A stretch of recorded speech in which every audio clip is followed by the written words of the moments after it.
Hari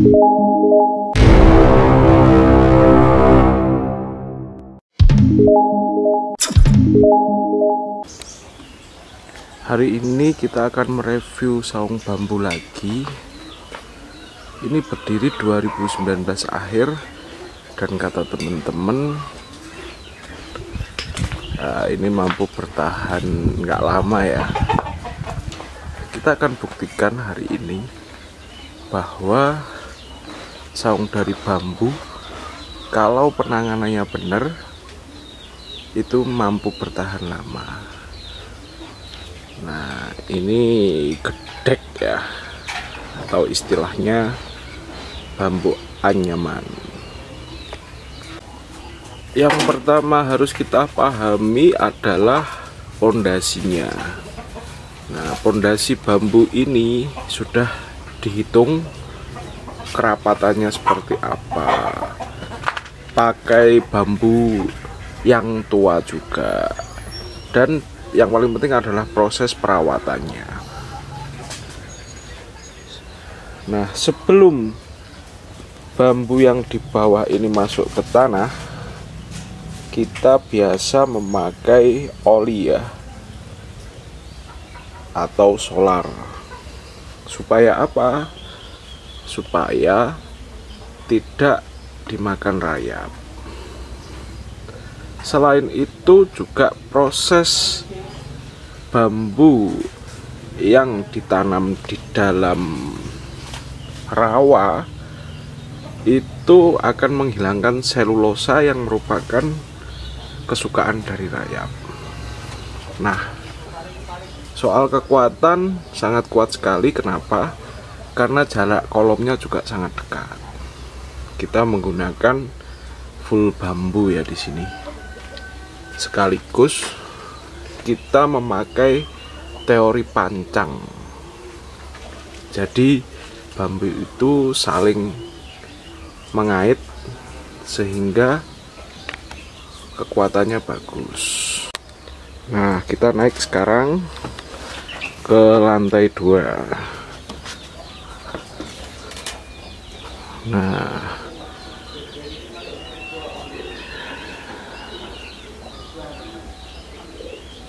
jadi seperti ini, kita bisa menaiki dengan menggunakan bambu dari tangga dari bambu juga ya. Nah, seperti ini. Nah, untuk bersantai kita punya ranjang, nah seperti itu ya.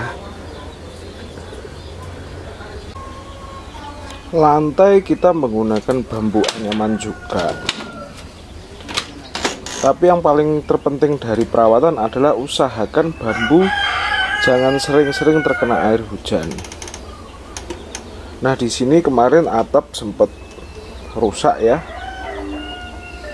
sehingga bocor. Akibatnya ya seperti ini. Nah, sekarang kita menginjak ke perkakas untuk peralatan penerangan.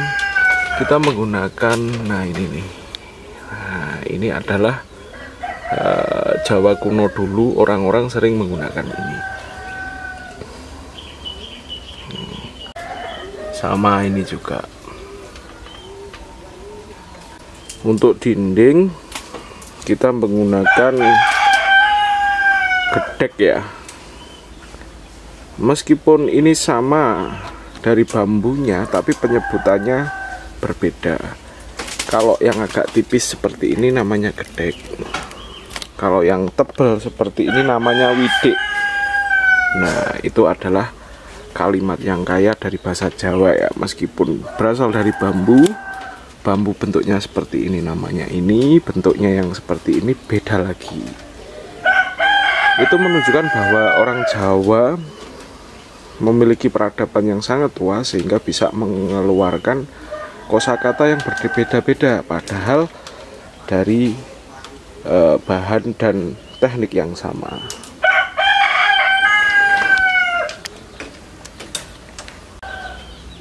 Nah, di kolom bawah Kita ada ikan ya, ini habis panen kemarin, jadi kita rencana akan kita isi lagi pakai kolam nilam. Nah, ini galvalum kita. Jadi kita pakai galvalum merah dengan kombinasi bambu ya. Harapannya adalah tetap kuat, tapi juga tidak meninggalkan unsur dari estetikanya. Nah, untuk bersantai kita ada ini ya, bayang sebutannya kalau di sini. Nah, bayang ini buat santai-santai. Ini dindingnya seperti ini, sama ya. Hal terpenting yang harus kita cermati itu adalah perawatan.